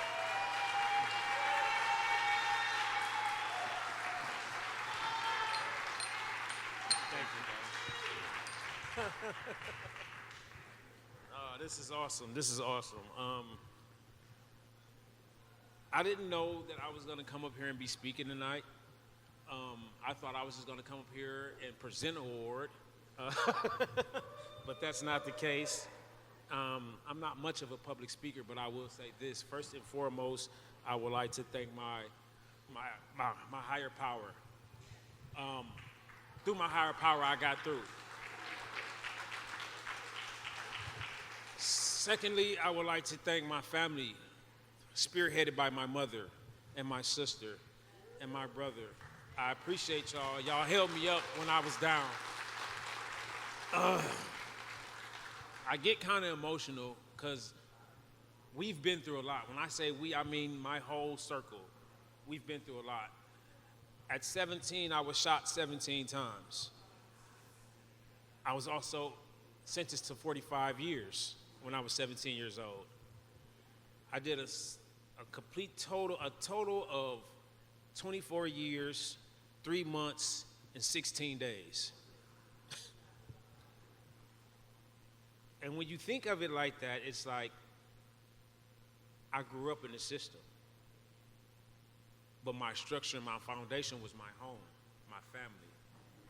So they may have imparted ways in me, but that structure was always there. That foundation was always there. I know a lot of people think like, oh, you're going to prison, that's physical, it's so much more than just that. It's mental, it's emotional. They try to break the families up. And my goal with correcting the narrative is to make sure that not another young black man follow the same path that I took. We can't afford to lose our young black kids to the system. And when we're in that system, those of us that's been through the system, we know how it is. And it's up to us to take advantage of the slim possibilities and opportunities that they give us. And so I did that. And I made the most of it. And I'm out here living my best life. I never even imagined that I would be out here making money playing with dogs. Joke is on you. So I just want to thank my support team. I want to thank Ruben and Ellie and My Way Out for always being there, for being my backup, my support system, being my avenue. To Dogtopia, I'm gonna mention them by name, because that lady gave me a job and told me I can run her whole business, fresh out of prison, and we're doing great. I also started my own job, I started my own company, Top Notch Dog Dog Training. So I'm making those steps, I'm making those strides, but I could never do it if it wasn't for my family, my support system, and all of y'all. I got some brothers out here in the audience that know me from that 24 years, man, that helped me out, man. Y'all keep it up. Y'all doing great work, man. And I love y'all, man. Thank you. The next honoree is Norman Smith, selected by Harrigan Solutions.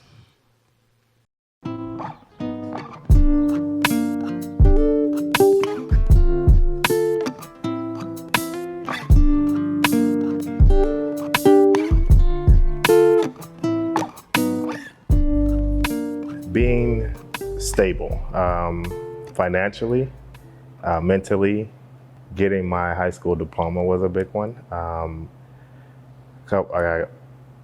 probably 3 or 4 college creds. That's a big one for me. I didn't even think I would get my HSED, let alone some college creds, just because of my older brothers. It was 4 of us, and none of us actually got our high school diploma. We all dropped out, and that was something big for me. Don't try to fit in. Standing out is okay. You know, most of my bad decisions in life was trying to fit in and follow the wrong crowd, I guess. Changing someone's perspective of things. Say working a job, a 9 to 5, a lot of people feel like it's not gonna get them anywhere just because of the pay rate. And I guess I could say that I'm an example that it does, because I was one of those guys that actually thought that, you know, working a 9 to 5 wasn't gonna fit it. I wasn't gonna be financially secure and able to take care of my family and get the things I want and without struggling. I guess it would be definitely changing the perspective of things and trying to get people to have a broader outlook of things. Hair Against Solution gave me a chance. With them giving me that chance, I showed them that I was willing and able to perform the duties that was needed. Hair Against Solution is like a family more than an employer for me, because the things that they've done and just them being there, like I never worked for a company to where I had direct access to contacting the owner of the company, and he calls me directly and asks how's my day going, or you know what I mean, how's things with the family, and it was just mind blowing. And that's what's big for me, because they're more like a family versus an employer, because I mean family means everything to me, you know. Good evening. My name is Nick Romer, and I'm here on behalf of Hair Against Solutions to introduce to you all Norman Smith. I've had the privilege and opportunity to work with Norman now for the past few years, and I can begin to explain the dedication and passion he has to helping others and succeed every day with the company. Norman is a kind and compassionate leader at Hair Against Solutions. He is a fantastic example of what it means to be successful, as every day he uses his leadership to develop and coach employees and be the best that he can. Be the best they can to lead employees down a path that helps them understand they are more and can be just as successful no matter their prior experiences. Norman, a father of 3 children and 1 angel in heaven, it's not surprising that he carried over that kind, compassionate, caring, and understanding nature he shows as a father into the business world. So without further ado, it is my privilege to introduce to you all Norman Smith.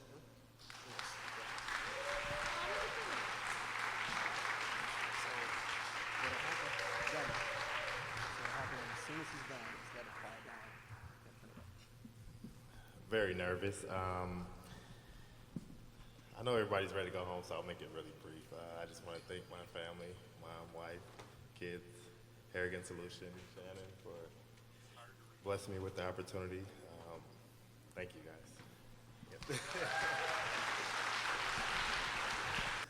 Life is a picture with 2 sides. What could be better? What could be worse? And every day we decide to feed on our blessings or starve from their curse. We are defined by the stories that we tell. We are defined by the messages we nurse. And I will never, never let the past determine my worth. I will never let the past or perceptions determine my worth. In the story of 2 wolves, an old man tells his grandson about a battle that goes on inside us all. One wolf, he says, is anger, sorrow, greed, resentment, deceit, arrogance, inferiority, false pride, and envy. The other wolf is peace, joy, love, hope, kindness, forgiveness, humility, empathy, and generosity. The boy thinks, then asks, which wolf wins when it's done? The old man replies, The one you feed, my son. The one you feed. They say, so we say, we're thugs.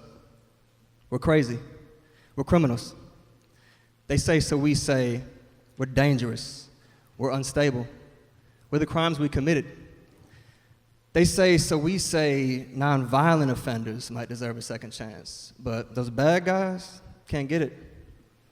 They say, what we did in the past defines us forever, like eternal shadows from the light severed. That we should accept our place and be humored but not respected, seen but not heard, employed and housed but separate. So we say, have low standards, take what's handed and shrink from our grandness. We hold these lies to be self-evident, but the truth will set us free. We can have what they have.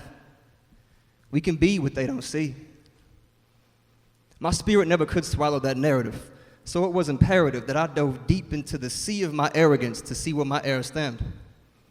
So I began to study my heart, just staring it, wrapped in all my life's pain and embarrassment, absorbing stillness and chaos, sitting square in it, dissecting my motivations and observing my habits, accepting fully my demons and acts so tragic, and learning that life is a show in which the backstage of everyone that you know is just different degrees of the same unchosen eternal struggle for control. So if I want grace and the time and space to rebuild my place in a world trained to not see my face but esteem my case, then I must move in faith that I am not alone and extend to all I meet exactly what I seek to own. Lo and behold, what I discovered within was the genuine soul of a human being capable, like anyone on the globe, of high standards and growth. And as I returned to the surface with new eyes and slower breaths, I began to seek and digest shining examples of formerly incarcerated success. First was Eldridge Cleaver, Malcolm X and Asada, then Joe Lawyer, Sean Pika and Shaka, Dwayne Betts, Chris Wilson, Jake Goldenflame, Tim Allen, Chandra Bazelko, Jim St. Germain, and by the time I released, my self-image was eternally caged inside the pride and fuel of an empowerment frame. And as I proceeded to lead with my past and defy my shame, more and more and more success stories came out to me from a hunger to reclaim the belonging and dignity their birth had ingrained. Lawyers, judges, doctors, owners, politicians, professors, pilots, performers, engineers, mechanics, scientists, farmers, loving parents, accountants, artists, chefs, role models, writers, executives, experts in tech, therapists, organizers, inventors, evaluators. In every field, we are defying and correcting what they say we can be. Feed what gets you up. Feed what gets you to. Feed what gets you over. Feed what renews. And when it's too dark to see, let these words guide you through. We can have what they have because we are what they don't see. You can have what they have because you are what they don't see.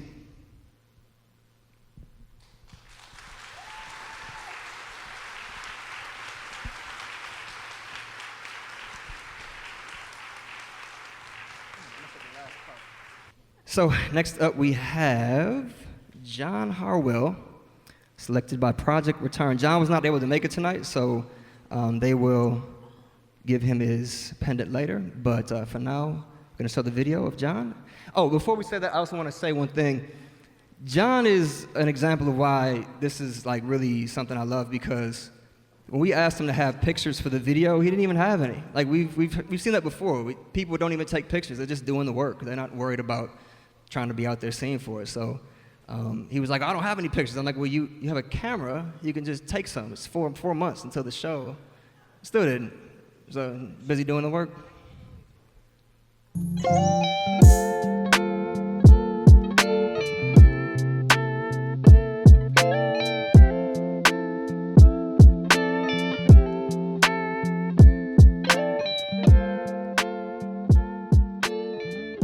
Well, I think that one of my accomplishments would be the fact that I've worked with juvenile kids in the YMCA.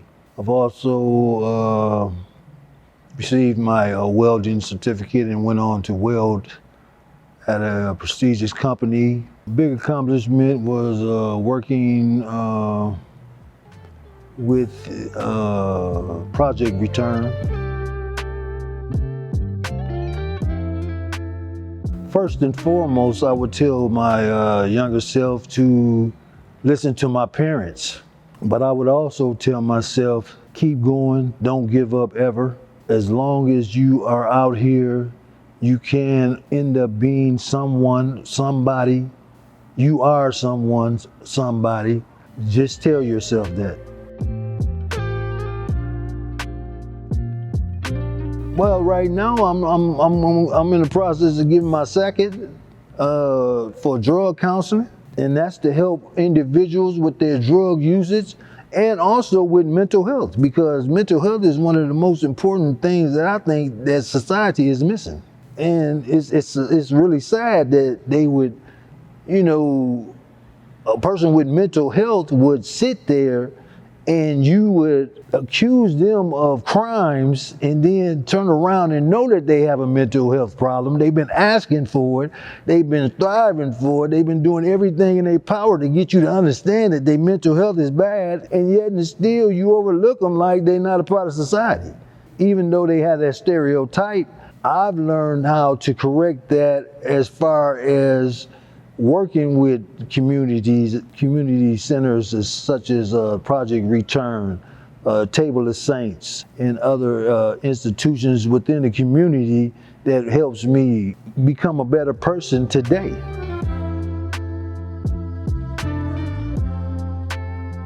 Well, Project Return has helped me to find myself, find my way. They've opened up their arms to me to support counseling, motivation, job, if I didn't mention that before. I just want to say thank you to everybody for nominating me at Project Return. Thank you for everything that you've done for me. I appreciate you all. God bless you. I love you. Thank you to Shannon for your vision with this organization and everything that you're doing to highlight individuals who are returning from incarceration, who are part of our society, and who we need to recognize as the valuable asset that they are to our community. We're here tonight to celebrate the resiliency and the redemption of the human spirit. We at Project Return, and I believe most of you in this room would agree with the sentiment, believe in the quote from Sister Helen Prejean that says that we are better than the worst thing that we've ever done in our lives. This is why we honor John tonight, and this is why all of the honorees have been honored here tonight as well. John is an individual who came to Project Return a couple years ago here on things, and he came to us as a client, but very quickly he became part of our family. He became a person who we care about. He became a person who we trusted. He became a person who was more than just somebody coming in needing services. John came to us needing help, but turned out helping many, many of our clients in the process as well. You could see that by his willingness to work around the office, his willingness to get into conversations, especially with younger men in our community, in our office, about ways in which how they're seeing the world, and giving his perspective on how they can do better than what they're doing right now. He's helped to shape many, many lives in our office alone. And it's not surprising then to see that he's got a dream to become an AODA counselor and help people deal with their substance abuse issues and help people to recognize their value in our community and recognize that they can be better than what they have been, better than what people believe they can be, better than the stereotypes of what a formerly incarcerated person sometimes carries with them. I'm told I need to ramble, so I'm going to go a little bit longer here on things. As many of you might know, I'm a transplant to the city of Milwaukee. I'm originally from Northeast Iowa. I grew up in a community of 44 people. I know this because I counted them one day. I came to Milwaukee through a program, Service Corps program, that matches you with social service organizations in the community, kind of like a Peace Corps type of organization. I came to Milwaukee with the white knight syndrome. I was going to fix the world. I was going to fix this community. I was going to make it better. I was blessed in my first month to have that knocked out of me. I was blessed to be able to be shown that the best way that I could be of service to this community is to shut up and listen, to hear the stories, to understand why people are where they're at, and to be able to assist them through that. I needed to be knocked off my pedestal. I am absolutely thrilled to be able to work with people like John, who every day show me what we can be, and not perfect, but that we're trying. And that's what John shows to me every day. Yeah. Apparently I learned a little bit too much from Brian Greene earlier. So, but that's what John teaches me every day. I'm sad he's not here to be able to tell you this in his own words, but I'm absolutely thrilled and honored to accept this on his benefit. Thank you all. Thank you for what you do. Thank you for being here tonight. And please do not give up on this population. Thank you.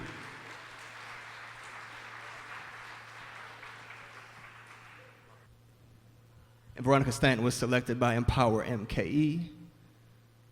Her organization is Share the Love.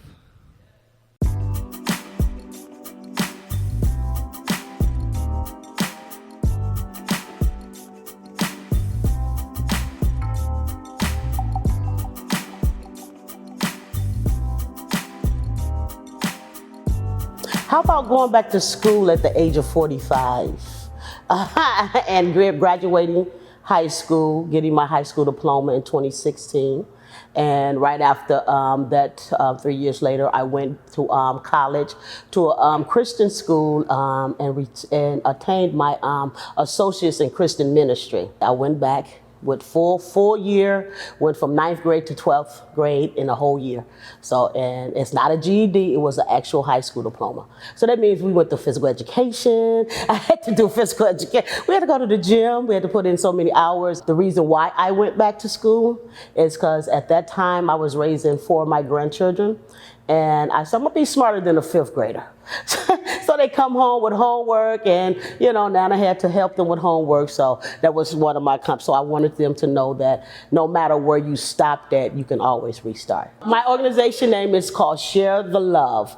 And it's definitely an accomplishment. We've been up and running for 4 years, and our goals are to have halfway houses, rehabilitation homes. I do groups right now, which call healing. I like to, as a spiritual counselor, I want to get to the healing part of the issue. The decisions that you made definitely hurt you by dropping out at a young age. That rebellious spirit that you had, that I had, really took away from who I was, who I am today. Because if I would have listened to my mother, I would have been further along than I am today. I know you think you know it all. At the age of 16, you think you know it all. So you don't know it all. Just follow the path. It might not feel good. It might not be something you want, but it's best for you. Stay the course. That correcting the narrative is basically changing your mindset. Get yourself out of that I'm hurt or I'm a criminal type attitude, so this is how I have to survive. So instead of going and get something as easy as a job, not being lazy, because that's what usually brings us into what we call hustle. We want to do what we want to do, how we want to do it, and we want to get up, we want to do it, instead of changing our mindset into like I am now. My mind is totally changed. So then I was being lazy. I wanted to hit a quick lick. I wanted to go out. So I would definitely say change your mindset. Change your atmosphere, change who you hang with, change the people that are around you that are pointing to you negativity. So it's about community, building our community, changing the way that our community think, change the way that we do to ourselves as community. Because if we hurt ourselves, guess what? They're gonna hurt us too. So you have to take care of home first in order to get the better results that we're looking for. So that's what I would tell my people, the community. Change your thinking, because it's not about you. It's a bigger picture than you. I'm truly blessed by God, my higher power, so that when my brother, he's like a big brother. Empowering Mike is like my big brother. And the love that he has and the compassion that he has toward others. He wants to see the best out of people. Behind every good man, there's a good woman. And I can't leave out Miss Amanda, his queen. And that's what we're about. We're about the people. It's not a selfish thing. It's not a me thing. It's an our thing, and it goes beyond your community, my community. It goes into the nation, because all that we do is helping every community, building one community at a time, so that we can have a healed nation instead of a broken nation. Hi, I'm Tamika Vukovic. I'm the co-executive director of Wisconsin Voices, and I'm going to talk about Veronica. I know her as Ronnie. But I have to, before I start this, I have to say something that hit me that Shannon Ross said as I was writing this. I watched a TikTok of Shannon's, and what he said was, don't ask people what they did when they're coming back and doing a re-entry. Ask them, what are you doing now? And I watched that a couple of weeks ago, and as I was sitting there thinking about Veronica, I said, you would never know this precious soul has done so much for her community. Now let's talk about what she does. How many of y'all like to get up at 4 in the morning for anything, any reason whatsoever? Nobody. She gets up every Friday, 4 in the morning, to get bread to give to different shelters. Does she get paid for it? No. Why does she do it? Because she loves her community. I have seen her pick up people from all across the city, drive them places, finding homes for homeless people, trying to rescue women who need to be helped. Not saved, but helped, because they will help themselves and save themselves. She doesn't make anybody feel guilty for what they do or how they do it. She just comes with open arms and kills me with her perfume. She comes in with swag and so much love and a gentleness that no one can top. So when I think of Ronnie, I call her Ronnie. When I think of Veronica, she is the epitome of what my organization does, which is civic engagement, what Empower Milwaukee does, or Empower MKE does, which is try to uplift and bless people. She is the epitome of what we should strive to be, and with a little flair on top of that. I love Ronnie. I think this is a great award for her. And remember, if you see her, ignore her, because you know she's going to give you a side eye. Thank you.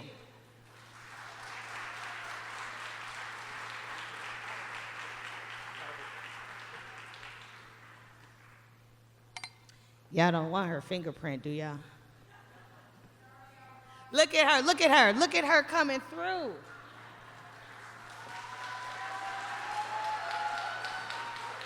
This is my evangelist. Here you go.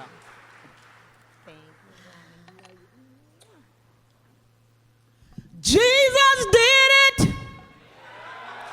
Jesus did it. Oh, yes, he did. I am Evangelist Veronica Stanton. I am the CEO and founder of Share the Love. Everything that was said about me tonight was pretty much right. I love my people. I love what God has done to me. I have not always been righteous. I was in and out of the house of correction a few times because of the things that I did, the things that I chose to do. But I know the Bible declared that we have to get the renewing of our mind. So when God started changing my mind, I began to change my plan. So with that being said, I began to love on my people. I began to see the things that was happening, and I began to want to do something about it. So instead of talking about it, I got about it. I remember when I was in the streets and did things that I didn't want to do, but got me into some trouble, I was about it. I was all about whatever it was about. I was down for that, so now I'm down for Jesus to change the world. I'm down for him so that I can save somebody, that tell somebody about his goodness so that their life may be changed. You don't have to be what they say you are. You can be what the Bible tells you that you are, because he said you are somebody. He said you are great. You are more than a conqueror. You are victorious. And your life do not have to be what they said it is, because he rewrote your story. He's still rewriting your story. He's still telling your story, because the Bible declares that he's the author and the finisher of your faith. So therefore, hey, it's not over. We just begin. Share the Love is on the move for Jesus Christ. So we're on the move to change the things that happen in our community, that was written about our community, because we are some good people. We just need somebody to love on them. So that's what Share the Love is all about. Share the Love is out here to love on our community, to drop some Jesus in every hood, to drop some Jesus and all over the place, because he told us to go to hedges and the badges and the highways to compel the people. So that's what Veronica's all about. I've been there and I've done that, and I'm no longer what I used to be. I am who God called me to be, and that is an evangelist to tear down the kingdom. All right, y'all continue to pray for me. All right, thank you very much. Give it up for every single awardee here this evening. And can we please get a huge shout out to Shannon and the community for all that they're doing to correct the narrative. Give it up for that young man. Whoop, whoop, whoop. They're practically out here taking their clothes off, Shannon. I told your wife not to look. But anyway, so I'm Tam Roman, Statewide Program Director for FREE, which is the Women's Division of Ex-Incarcerated People Organizing. And I am coming up here to make an announcement and have some fun. I like a microphone. But anyway, so in case you're interested, if you really want to get engaged and involved in watching a really powerful documentary called When Claude Got Shot, September 15th, Project Return is putting that on. And one of the things that is so powerful about this story is about restoration and redemption. So Claude is very powerful. He's coming into town. He'll be a part of the discussion. Santana, who created the documentary, you'll have an opportunity to come and have a conversation after this. How do we take what's going on in our streets and restore, repair, and redeem? So September 15th, it'll be out and about. Take a look. If you don't know, just Google it. And if you're too old to know how to Google, ask your grandkids, because they'll be able to help you. So please, without further ado, we're going to move on to the next part of it. We'd love to see you When Claude Got Shot, and continue to invest in the human beings. We need people, not prisons. We need to make sure that the next generation has more than they deserve. So thank you for everything you're doing tonight and being here, and let's spread the word.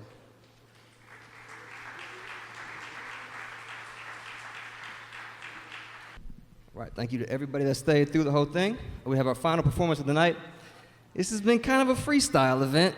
Thanks, Sean Wilson, for putting it on my mind to start putting this together 5 days before the thing was done. Thanks, Sean. I have no paid staff yet. You wanted me to do that. Brad Fax and Jalen Rose are going to do a song, and we're going to have a number of system-impacted individuals as well helping out. Some of you have seen on stage already tonight, and I'm hoping it goes well. I think it will. First, we're going to have Jalen Rose. Oh, yeah, okay. Well, here's Brad. Here's Brad. He wants to take the mic, as usual. That's what he does. Thanks. It's my light-skinned brother. How y'all doing? Come on, Jalen. Act up. Well, I want to know how free we are. First, I want to say shout out to my homeboy, Charles Jackson, a.k.a. Chuck. He got life. He been gone 30 years. 50 years to life, so he go to parole the first time, 2042. So this ain't for me. Trust me, it's for him and everybody else that ain't here right now. Talk to him, Jalen. Saying we just got to be free, free, free, so all the haters can see, see.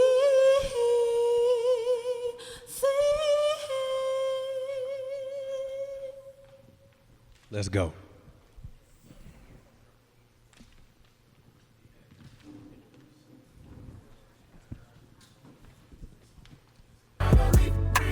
Finally free.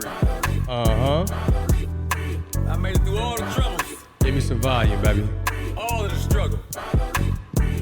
Turn me up a little bit. We here now. It don't get no better than this, man. I'm telling you. Yeah. We finally free. Yo, whatever you free from, talk to me. Look. I did what they told me I couldn't. I bet you that they'll never doubt me again. Don't care if it's legal or not. Whatever it is to determine to win. I swerve and offend and do it for those who can't see the beauty in them. Cause the beauty in them is a gift to the world, but you gotta see it within. Don't run from the mirror. See, I found beauty right in the midst of the storm. Divine, though I was confined, refined for pressure. My patience was tighter than worn. I'm giving you truth. I'm giving you me and I'm giving you proof. I got to the root. And now I'm positioned to go to the roof. Unravel the noose, they cut you a check. I told them to cut me a loose. Cause how am I free with this cash and me and my homies aloof? Catch me in luxury coops, it's what I produce. I promise it's never. The bonus is holding the onus of those respect who won't even give you a jewel. I speak to their heart, I speak to their mind, I speak to their soul. Like 11:11 or 4:44, the spiritual rim is untold. I let it unfold and better unfold, but you never see me recede. I bet on myself before I give up and just follow a trend. Finally free, finally free, finally free, finally free, finally free, finally free, right? Finally free, finally free, hey, finally free, yeah, finally free, finally free, finally free, finally look, free. Hey. I move with a purpose. It's deeper than surface. See, I make them nervous. They following fast, dressing like guns for gripping and carrying purses. They souls for purchase. My soul's for service. They won't see it furnished. I do it in earnest and earn respect that y'all will never be furnished.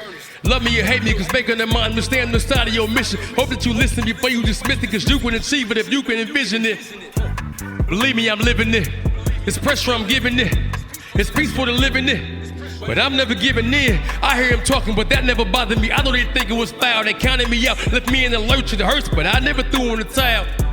Cause I feel the desperation. Self-conscious with hesitation. Was it conscious or revocation? Then I let go of the expectations. Transition is difficult, it ain't impossible. I'ma opt to grow beyond measure. Vanquish the obstacles, painful and illogical. I deserve each and every blessing. Don't care about opinions. Only focused on me. I'm too busy winning. Definition of free. Hey.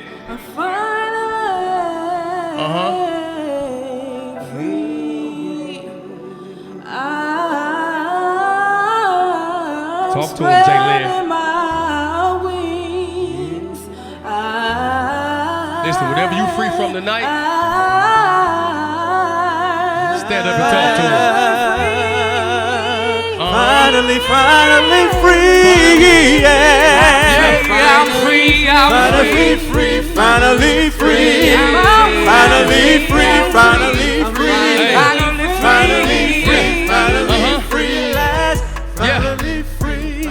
I'm finally free, finally free, finally free, finally free, finally free. Whatever you free from, finally free, it don't matter. Talk to me, Brother Dave. Talk to him. Finally free, finally free, finally free. Finally free. You learn to appreciate things when they're taken away. Freedom is not free.